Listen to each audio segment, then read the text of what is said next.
बिस्मिल्लाहिर्रहमानिर्रहीम। Last time हम लोग फोर्स एंड मोशन से रिलेटेड इन 4 पॉइंट पे डिस्कशन हमने शुरू की थी, लेकिन इंफॉर्मेशन इनकम्प्लीट था। तो जहां से लास्ट टाइम लेक्चर्स हमने स्टॉप किया, यहां से वही सेगमेंट दोबारा शुरू कर रहे हैं। आइए। अच्छा जी, हम लोग बात कर रहे थे कि वेलोसिटी पर, और वेलोसिटी की 4 टाइप हमने देख ली, उसकी बेसिक इंफॉर्मेशन देख ली। ठीक है, अब देखिएगा वेलोसिटी का यूनिट एसआई यूनिट मीटर पर सेकंड, सीजीएस सिस्टम में सेंटीमीटर पर सेकंड, एफपीएस सिस्टम में फुट पर सेकंड। ठीक है, ठीक है। अच्छा, वेलोसिटी का एक यूनिट होता है, हम लोग अक्सर दे देते हैं kilometre per hour, kilometre per hour. और इसको लाना होता है, हम लोग इसको लाएंगे किसमें, मीटर पर सेकंड में। यानी किलोमीटर पर आवर में वैल्यूज गिवन होती है और यूज किसमें करना होता है, मीटर पर सेकंड। फॉर एग्जांपल 3600 या 36 किलोमीटर पर आवर, इसको मीटर पर सेकंड में कन्वर्ट कीजिए। देखो कैसे करेंगे, कैसे करेंगे। किलोमीटर पर आवर को मीटर पर सेकंड में लाना हो तो क्या करेंगे, 1000 से मल्टीप्लाई और 3600 से डिवाइड। क्यों, 1 किलोमीटर में कितने मीटर होते हैं, 1000, इसलिए 1000 से मल्टीप्लाई।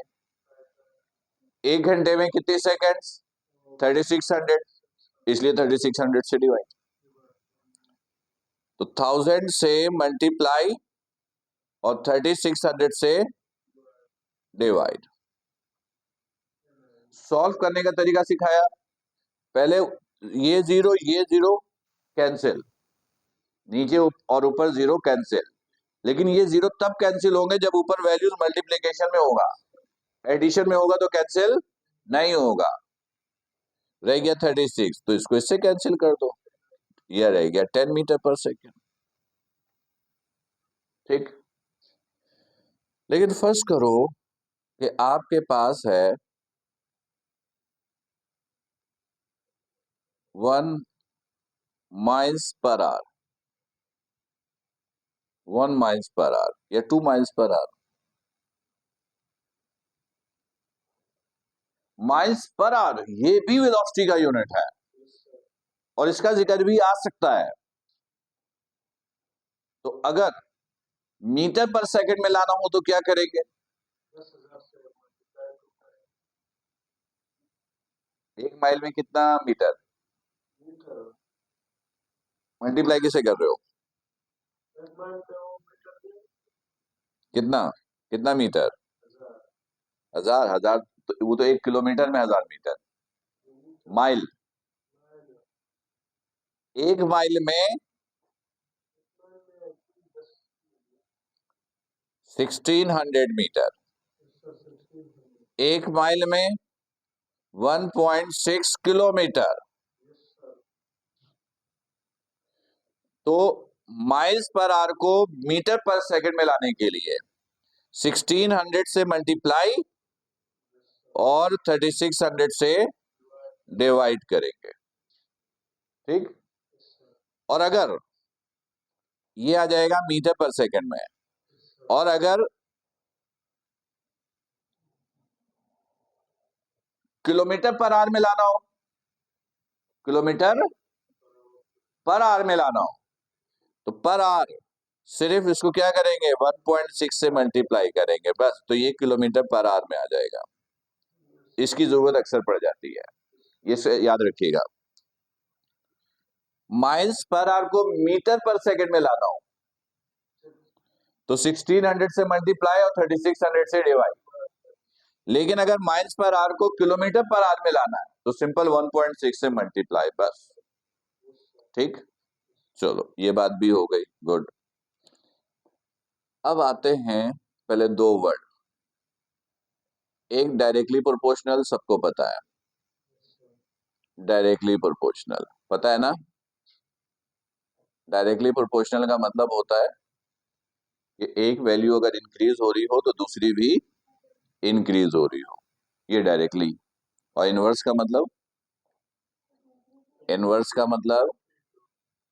इनवर्सली प्रोपोर्शनल का मतलब होता है एक इंक्रीज तो दूसरा डिक्रीज, ये तो पता है। ठीक है, अब ये लिख रहा हूं, A B C D E F G H, सही है। एक दो तीन चार पाँच छः सात आठ, आठ है। इनमें से किसी दो के बारे में बताना है कि डायरेक्टली है या इनवर्सली है। फॉर्मूले से कैसे बताएंगे कि ये दोनों डायरेक्टली या इनवर्सली है? ओरली कॉन्सेप्चुअली तो समझ में आ गया है कि एक वैल्यू इंक्रीज करेंगे दूसरा इंक्रीज होगा तो डायरेक्टली, एक बढ़ाएंगे दूसरा कम होगा तो इनवर्स। फॉर्मूले से कैसे बताएंगे, ये समझना और जानना बहुत जरूरी है। अब देखोगे, फॉर एग्जाम्पल, पहले मैं सिखा दूं, मुझे ई और एफ के बारे में जानना है, डायरेक्टली है या इनवर्सली है। ई एफ क्या है, डायरेक्टली इनवर्सली? डायरेक्टली। नहीं नहीं, ई और एफ आपस में क्या है?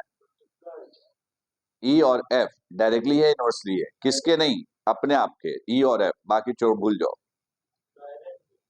हाँ डायरेक्ट, तुम्हारा आंसर मैंने लॉक कर दिया है, डायरेक्टली है। ठीक है, आपका भी लॉक किया। अब सुनो और अच्छी तरह यहां बैठाना। जिन दो टर्म के बारे में पूछा जाए कि ये डायरेक्टली है या इनवर्सली है, तो वो दोनों टर्म को पहले इक्वल के दाएं बाएं कर लेना। एक इक्वल के दाईं तरफ, एक इक्वल के बाईं तरफ। ठीक है, तो अभी मैंने किसके बारे में पूछा था? दोनों एक ही तरफ है, तो एक को दूसरी तरफ कर लो। तो A B over C D, किसी एक को ले आओ और एक को रहने दो। कर लिया? फिर चेक करोगे कि ये दोनों, अगर ये दोनों डिवीजन के साइन से ऊपर है या दोनों डिवीजन के साइन से नीचे है तो डायरेक्टली, एक ऊपर और एक नीचे है तो इनवर्सली। तो ये दोनों क्या है? इनवर्स है। यही गलती हो जाती है। ठीक है, तो जल्दी से बताओ फिर। जी, बी और जी, बी और जी, बी, सोच के बी और जी इनवर्स के। मैंने कहा दाएं बाएं होना चाहिए, वो तो पहले से है।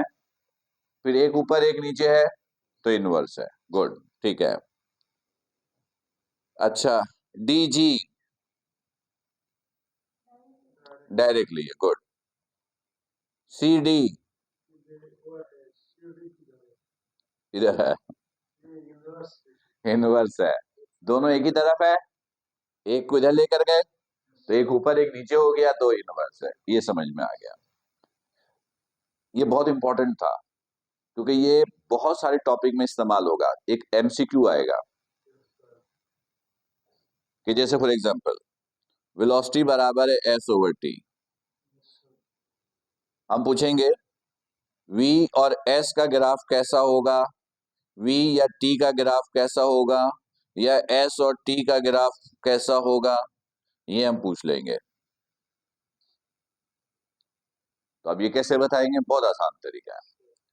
जिसके बारे में पूछा जाए ना कि ये डायरेक्टली इसका ग्राफ कैसा है, तो आप क्या करोगे? आप सिर्फ ये चेक करना कि वो डायरेक्टली प्रोपोर्शनल है या इनवर्सली है। और वो कहां से चेक हो जाएगा? फॉर्मूले से। डायरेक्टली प्रोपोर्शनल का ग्राफ स्ट्रेट लाइन होता है और इनवर्सली प्रोपोर्शनल का ग्राफ स्फेरिकल कर्व होता है। अगर वहां ऑप्शन में स्फेरिकल कर्व नहीं है, सिर्फ कर्व है, तो आप कर्व ले लोगे। डायरेक्टली प्रोपोर्शनल का ग्राफ स्ट्रेट लाइन, इनवर्स का ग्राफ कर्व। सही समझ में आ गई बात? चलो, तो अब बताओ v और s का ग्राफ कैसा होगा? स्ट्रेट होगा। सही है, कंफ्यूजन हो तो बताइएगा। वी और टी का ग्राफ, वी और टी इनवर्स है तो कर्व होगा, यानी स्फेरिकल कर्व है। एस और टी स्ट्रेट होगा, करेक्ट है। एस और टी एक ही तरफ है, तो एक को दूसरी तरफ ले जाओगे, टी को उधर लेकर गए, तो अब दोनों डिवीजन के साइन से ऊपर हो गया, तो दोनों क्या हो गया, डायरेक्टली, और डायरेक्टली का ग्राफ स्ट्रेट। सही है, एक तो ये बहुत काम की बात थी। अब एक एमसीक्यू अक्सर आता है, जो अक्सर देखा है, हम पूछते हैं कि हमने ग्राफ बनाया एस और टी के दरमियान, हमने ग्राफ बनाया एस और, तो बताओ ये ग्राफ किस चीज का है। नीचे लिख के दे देते हैं, velocity, acceleration, momentum, X Y Z, चार कुछ भी। तो याद रखिएगा, एस और टी, एस और टी किस चीज के फॉर्मूले में आता है, वेलोसिटी के। तो एस और टी के दरमियान जब भी ग्राफ बनेगा, वो ग्राफ हमेशा किसका होगा, वेलोसिटी का होगा, चाहे स्ट्रेट हो या कर्व हो, वो तो इनवर्स और डायरेक्ट का है। यानी एस और टी के दरमियान जब भी ग्राफ बनाएंगे, graph between S and T, तो वो ग्राफ किसका होगा, ये वेलोसिटी का ग्राफ होगा। सही, ठीक है। चलो अब थोड़ी हम बात करते हैं एक्सेलरेशन पे।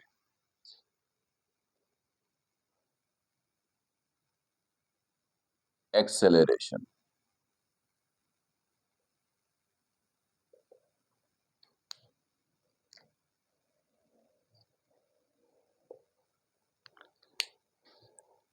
एक्सेलरेशन का मतलब क्या होता है, वेलोसिटी का चेंज होना।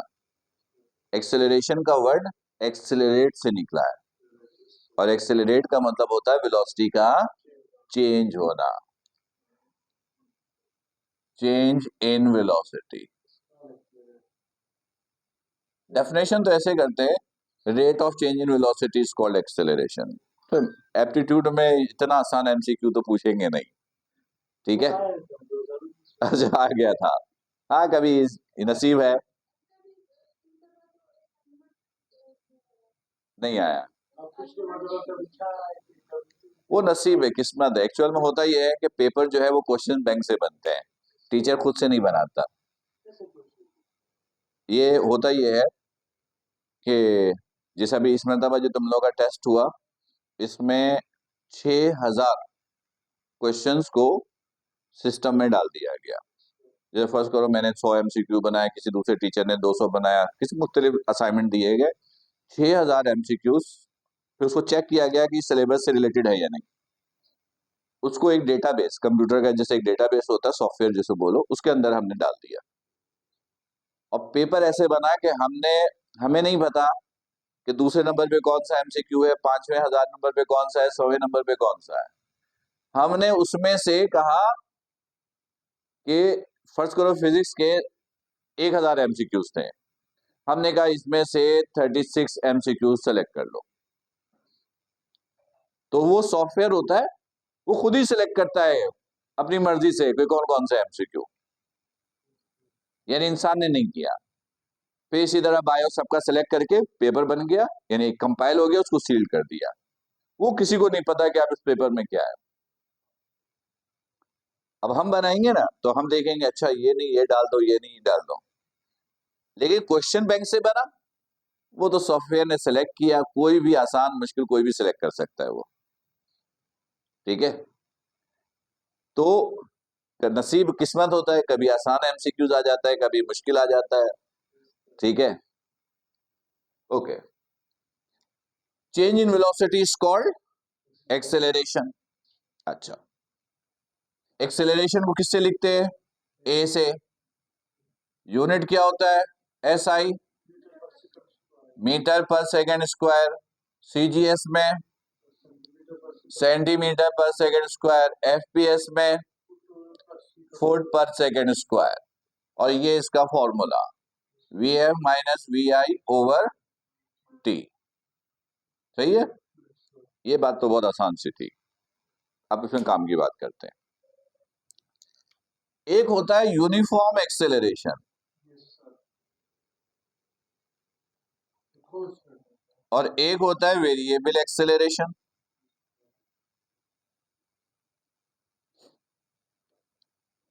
एक्सेलरेशन डिपेंड करता है चेंज इन वेलोसिटी पर। यूनिफॉर्म एक्सेलरेशन में याद रखिएगा, change in velocity, change in velocity equal होता है इन इक्वल टाइम इंटरवल पे।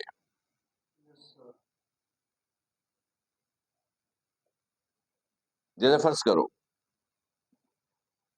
ये यहां से बॉडी ने शुरू किया मूव करना, ये 0 सेकेंड, ये पहला, ये दूसरा, ये तीसरा, ये चौथा, 4 सेकेंड है। मैंने कहा बॉडी का एक्सेलरेशन यूनिफॉर्म है। क्या है? ये इक्वल टाइम इंटरवल है। तो ये जो चेंज इन वेलोसिटी होगी ना, ये वाली, ये वाली, ये वाली, ये वाली, ये सब सेम आएगा। चेंज इन वेलोसिटी सेम आएगा। सही है, ऐसे समझो, ये है 0, ये 1, ये 2, ये 3, ये 4। यहां पर वेलोसिटी 0 है, यहां पे 2 मीटर पर सेकेंड, यहां 4 मीटर पर सेकेंड हो गया, यहां पर 6 मीटर पर सेकेंड, ये 8 मीटर पर सेकेंड। वेलोसिटी चेंज हो रही है। वेलोसिटी चेंज होता है तभी तो एक्सेलरेशन प्रोड्यूस होता है। ये हो गया। अब गौर करना है, ये 1 सेकेंड है, चेंज इन वेलोसिटी कितनी है? Final minus initial 2। यहां पर भी 1 सेकेंड है, चेंज इन वेलोसिटी कितनी है? 2। 4 माइनस 2 2। यहां पर भी टाइम कितना? 1 सेकेंड। यहां पर भी चेंज इन वेलोसिटी कितनी? 2। तो इक्वल टाइम इंटरवल में चेंज इन वेलोसिटी क्या हो? सेम। तो उस एक्सेलरेशन को क्या बोलेंगे? Uniform acceleration. और अगर ये चेंज इन वेलोसिटी सेम नहीं है तो वेरिएबल एक्सेलरेशन। सही? तो ये वेरिएबल यानी change in velocity, change in velocity is unequal in equal time interval, equal time interval. सही? क्लियर है? सही है। अच्छा, ये बताओ पता कैसे चलेगा कि बॉडी में वेलोसिटी एक्सेलरेशन है या नहीं? बॉडी में कैसे, फर्ज करो मैं हूं, कैसे पता चलेगा बॉडी में एक्सेलरेशन है या नहीं है? बस, सॉरी, अगर बॉडी की वेलोसिटी चेंज आ रही है तो एक्सेलरेशन है, चेंज नहीं आ रही तो नहीं है। अच्छा, वेलोसिटी का कैसे पता चलता है? मोशन से। बॉडी मोशन में है तो वेलोसिटी है, मोशन में नहीं है तो वेलोसिटी नहीं है। तो अभी बताओ, मेरे बॉडी में एक्सेलरेशन है? नहीं है। क्यों? क्योंकि वेलोसिटी चेंज नहीं हो रही। अच्छा, अभी इधर देखोगे, अभी इसकी वेलोसिटी कितनी है? 0। जब ये फॉल हो रहा था तो वेलोसिटी थी, वेलोसिटी चेंज हो गई, एक्सेलरेशन होगा, होगा। ये एक एग्जांपल मैंने दिया, इसमें एक्सेलरेशन है। अब एक दूसरा एग्जांपल, मैं हूं, अभी मेरी वेलोसिटी है, अब है, एक्सेलरेशन है। गौर से सुनना, जब मैंने मूव किया तो मूव करने के लिए फोर्स किसकी इस्तेमाल हुई? मेरी हुई, मेरी हुई। जब बॉडी की फोर्स इस्तेमाल हो बॉडी को मूव करवाने के लिए, तो बॉडी के अंदर ए प्रोड्यूस होता है। क्या प्रोड्यूस होता है? ए। आप यहां से चल के कहीं जाओ, ऊपर, दाएं, बाएं, तो आपने अपनी फोर्स यूज करके मूव किया, तो आपके बॉडी में जो एक्सेलरेशन प्रोड्यूस होगा वो ए होगा। लेकिन जब बॉडी फ्री फॉलिंग करता है ना, तो फोर्स बॉडी अपनी इस्तेमाल नहीं करता। किसकी फोर्स लगती है? अर्थ की। अर्थ की फोर्स को कहते हैं फोर्स ऑफ ग्रेविटी। ग्रेविटी से जो एक्सेलरेशन प्रोड्यूस होता है उसको कहते हैं एक्सेलरेशन ड्यू टू ग्रेविटी या ग्रेविटेशनल एक्सेलरेशन। जब बॉडी फ्री फॉलिंग करता है तो बॉडी में जो एक्सेलरेशन प्रोड्यूस होती है उसको कहते हैं acceleration due to gravity, acceleration due to gravity या ग्रेविटेशनल एक्सेलरेशन। ग्रेविटेशनल, इसको डिनोट किससे करते हैं? स्मॉल जी से। किससे डिनोट करते हैं? स्मॉल जी से। स्मॉल जी की वैल्यू एसआई में कितनी होती है? 9.8 मीटर पर सेकेंड स्क्वायर। लेकिन एक बात बता दूं कि जब आप एमसीक्यू सॉल्व करोगे तो जी की वैल्यू 9.8 लेने के बजाय 10 इस्तेमाल करोगे, ठीक है? क्योंकि 9.8 और 10 में फर्क सिर्फ 0.2 का है। 10 से सॉल्व करोगे, कैलकुलेशन निहायत ही आसान होती है और आंसर के करीब पहुंच जाते हो। एमसीक्यूज में तो आंसर के करीब पहुंचना है, 9.8 से कैलकुलेशन करोगे बहुत मुश्किल हो जाएगी। तो वैल्यू तो 9.8 है, लेकिन कैलकुलेशन किससे करेंगे?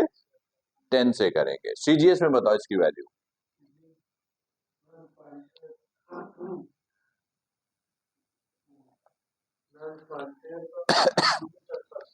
कितना? 9.8 सेंटीमीटर पर सेकेंड स्क्वायर, ऐसा ही है। कितना? ठीक है। अच्छा, ये तो तुम लोगों को पता है ना कि तुम लोग जो कुछ बोलते हो वो रिकॉर्ड नहीं होता इसमें, सिर्फ मैं जो बोलता हूँ वही रिकॉर्ड हो रहा है। यानी आपने लेक्चर सुने होंगे, तो इस आप जो बोल रहे हो ना, जो आंसर दे रहे हो, जो कुछ बोल रहे हो, ये रिकॉर्ड नहीं होता। सिर्फ मैं जो बोल रहा हूँ सिर्फ रिकॉर्ड यही हो रहा है, ठीक है? माइक पे, हाँ। मतलब ये इसलिए बता रहा हूँ कि आप अपने आंसर खुल के दे सकते हो।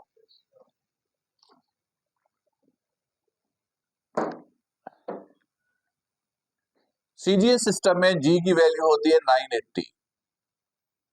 अब बोलोगे अच्छा ये आप बता सकते थे, पूछो क्यों? अभी मैंने कहा कि ये पता था कि सीजीएस में सेंटीमीटर पर सेकंड स्क्वायर, तो मीटर को सेंटीमीटर में कन्वर्ट कर देते। 100 से मल्टीप्लाई ना, बड़े को छोटे में लाना था। मीटर बड़ा है ना, सेंटीमीटर छोटा, 1 मीटर में 100 सेंटीमीटर। मीटर बड़ा, सेंटीमीटर छोटा, तो सेंटीमीटर में लाने के लिए 100 से मल्टीप्लाई करते हैं। मल्टीप्लाई किया तो ये आया। एफपीएस सिस्टम में 32 फुट पर सेकेंड स्क्वायर, ठीक? सही है। अच्छा, ए समझ में आ गया, जी समझ में आ गया, सही है। सुनना गौर से। ए, जब बॉडी की फोर्स इस्तेमाल होती है बॉडी को मूव करने के लिए, चाहे इंटरनल हो एक्सटर्नल हो, तो बॉडी में क्या प्रोड्यूस होता है? ए। और जब ग्रेविटी की फोर्स से बॉडी मूव करती है तो ड्यू टू ग्रेविटी यानी जी प्रोड्यूस होता है। अब मैं यहाँ कुछ एग्जाम्पल दे रहा हूं, आप जवाब दीजिएगा। पहला, बॉडी की मोशन हॉरिजॉन्टल है, नंबर 1। नंबर 2, बॉडी की मोशन वर्टिकल है, वर्टिकल। अच्छा, वर्टिकल में दो ऑप्शन होता है, एक होता है फ्री फॉलिंग, एक नो फ्री फॉलिंग। पहले एग्जाम्पल दे दो।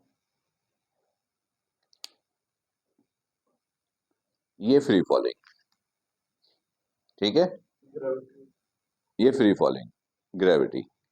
एक होता है हेलीकॉप्टर नीचे आ रहा है या ऊपर जा रहा है, ये फ्री फॉलिंग नहीं है। तो दोनों एग्जाम्पल दे दी, ठीक है। और तीसरा हमारी लाइफ में है इंक्लाइन, जैसे स्टेयर, सीढ़ी पे चढ़ते हो, ये इंक्लाइंड है। बताना क्या है आपको, आपको बताना ये है कि इसके अंदर क्या प्रोड्यूस होगा, ए होगा, जी होगा या दोनों होगा। नंबर एक, यही सवाल इधर भी, ए होगा, जी होगा, ए होगा, जी होगा या दोनों, ए होगा, जी होगा या दोनों। सीक्वेंस से शुरू करते हैं। ये बॉडी हॉरिजॉन्टल मोशन में है, हम लोग हॉरिजॉन्टली मूव करते हैं, आना जाना इधर सब हॉरिजॉन्टल है। हमारे बॉडी में ए प्रोड्यूस होता है, जी प्रोड्यूस होता है, दोनों। सोच के बताया, पक्की बात, पक्की बात, सोच के बताया है। अभी मैंने क्या बताया था, पता कैसे चलेगा कि ए है या जी है, एक रूल है, तुम चलो यहां से वहां, तुम ग्रेविटी की फोर्स से तुम्हारे बॉडी में मोशन हुआ या तुम्हारी अपनी फोर्स से हुआ, तुम्हारी अपनी फोर्स से हुआ तो ए है, ग्रेविटी की फोर्स है तो जी है, दोनों का है इस्तेमाल तो ए और जी दोनों है। अब सोच के बताओ, हॉरिजॉन्टल मोशन है, बॉडी में ए होगा, जी होगा। हाँ बस आप चल रहे हो, बस ये चल रहे हो, ये ए है, जी है। कौन लगा रहा है?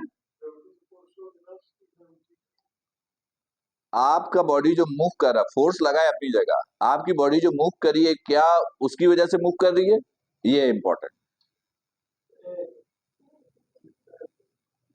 याद रखिएगा, हॉरिजॉन्टल मोशन में बॉडी में जी प्रोड्यूस नहीं होता, ये तो आपने पढ़ा भी है, जी हमेशा वर्टिकल प्रोड्यूस होता है। हॉरिजॉन्टल मोशन में जी, याद रखिएगा, अगर कोई बॉडी हॉरिजॉन्टल मोशन में है तो बॉडी में सिर्फ क्या होगा, ए होगा, जी नहीं होगा। चलो अब इधर फ्री फॉलिंग, ए होगा, जी होगा, दोनों होगा। सवाल ये है, जी होगा, ए नहीं होगा, नहीं होगा। अच्छा, अभी इसका सही है गलत का जवाब देते हैं। तुम लोगों ने ये बोला, इसके आंसर के बाद नो फ्री फॉलिंग, दोनों नहीं होगी, ए होगी, जी नहीं होगी, दोनों होगी, दोनों होगी। अच्छा, अब इसका एक आसान सा मैं एक लॉजिक बताऊं प्रैक्टिकली, यानी जिससे आप ये समझ जाओगे कि बॉडी में ए है, जी है, दोनों है। जब फर्स्ट करो आप मूव कर रहे हो, आपके बॉडी की मोशन 100% आपके कंट्रोल में है, 100% आपके कंट्रोल में है। तेज होना चाहो तेज मूव कर लो, स्लो होना चाहो स्लो हो जाओ, रुकना चाहो रुक जाओ, मैं कहूंगा मोशन आपके कंट्रोल में है। तो इसका मतलब है बॉडी में ए है सिर्फ। अगर बॉडी की मोशन 100% उसके कंट्रोल में नहीं है, जैसे फॉर एग्जाम्पल तीसरी मंजिल से कोई छलांग लगाए और थोड़े से दूर नीचे आने के बाद उसका एहसास हो कि छलांग नहीं मारना चाहिए था, और वो रुकने की कोशिश करे, अब वो अपने आप को रोक लेगा? नहीं रोक सकता, क्योंकि अब मोशन 100% उसके कंट्रोल में नहीं है। जब मोशन 100% कंट्रोल में नहीं है तो बॉडी में सिर्फ जी होता है। और अगर 100% कंट्रोल में नहीं है, यानी ना तो कंट्रोल में है और ना ही अंडर कंट्रोल है, यानी मिक्स है, आप महसूस कर रहे हो कि बॉडी की मोशन 100% मेरे कंट्रोल में नहीं है, तो इसका मतलब बॉडी में ए और जी दोनों है। अब मिसाल लेते हैं, तुम लोग चलते फिरते हो तो मोशन आपके कंट्रोल में होता है, यस। आप रुकना चाहते हो आप रुक जाते हो, तेज भागना चाहते हो भागते हो, फिर रुकना चाहते हो रुक जाते हो, मोशन आपके कंट्रोल में यानी ए। लेकिन हेलीकॉप्टर जा रहा है ऊपर या नीचे, तो 100% मोशन से कंट्रोल में नहीं होता है, वो अपनी फोर्स भी लगा रहा होता है अपने आप को मूव कराने के लिए, उससे ए, और उसको डर खौफ रहता है कि अगर सिस्टम में खराबी हो गई तो जी उसको नीचे खींच रहा है, यानी उसका रोल भी है। ऐसे मिसाल दो, अभी ऊपर जाने के लिए सीढ़ी इस्तेमाल करते हो। फर्ज करें आपके अब्बा को गुस्सा आया, सुबह सीढ़ी तोड़ दो और इसकी जगह एक कॉर्ड, रस्सा, वो हैंग कर दो, और जिसको पहले फ्लोर पे जाना है वो ऐसे पकड़ के ऐसे जाएगा। पुराने जमाने में लोग जाते थे, सीढ़ियां तो बाद में इजाद हुई है, बनी है। अब ये पकड़ के जा रहे हो, जैसे इमेजिन करना, पहले फ्लोर पे जा रहे हो ऐसे कॉर्ड पकड़ के, तो ऊपर जाने के लिए आपको अपनी फोर्स भी लगानी पड़ रही है, और आपको फील हो रहा है कि अगर हाथ छूटा उठा तो नीचे, मतलब ग्रेविटी का भी इन्फ्लुएंस है, दोनों है। तो इसका मतलब है ए और जी दोनों होता है इसमें। अच्छा, इसमें बताओ, इंक्लाइंड में, इंक्लाइंड में भी दोनों होता है। बड़ा आसान तरीका है, घर में जो बुजुर्ग होते हैं, बूढ़े हो जाते हैं, तो अगर वो ऐसे चलना हो ना तो फिर भी वो सहारे से ऐसे ऐसे ऐसे करके चल लेते हैं, लेकिन उनको बोलो कि सीढ़ी पे जाना है ऊपर, बोलेंगे नहीं बेटा, नहीं जा सकता मैं। क्यों? क्योंकि हॉरिजॉन्टल मोशन उनके कंट्रोल में है, वो देखते हैं कि मेरे पास इतनी ताकत है या नहीं, मैं चल लूंगा। लेकिन सीढ़ी पे जब जाते हैं ना, तो अपनी फोर्स भी चाहिए और ग्रेविटी के इन्फ्लुएंस में भी आ जाते हैं। यानी ग्रेविटी बॉडी का वेट होता है जो बॉडी को नीचे खींचता है, तो उसकी वजह से उनको ऊपर जाने के लिए बहुत ज्यादा फोर्स लगानी पड़ती है। तो जब बूढ़े हो जाते हैं तो उनकी बॉडी के अंदर इतनी फोर्स नहीं होती है कि वो लगा के ऊपर जा सके, तो इसलिए वो माजत कर लेते हैं। तो इंक्लाइन प्लेन में भी ए और जी दोनों होता है। Right, clear? एक छोटा सा सेगमेंट और करना था आज ही, इसको यहाँ पे रोकते हैं।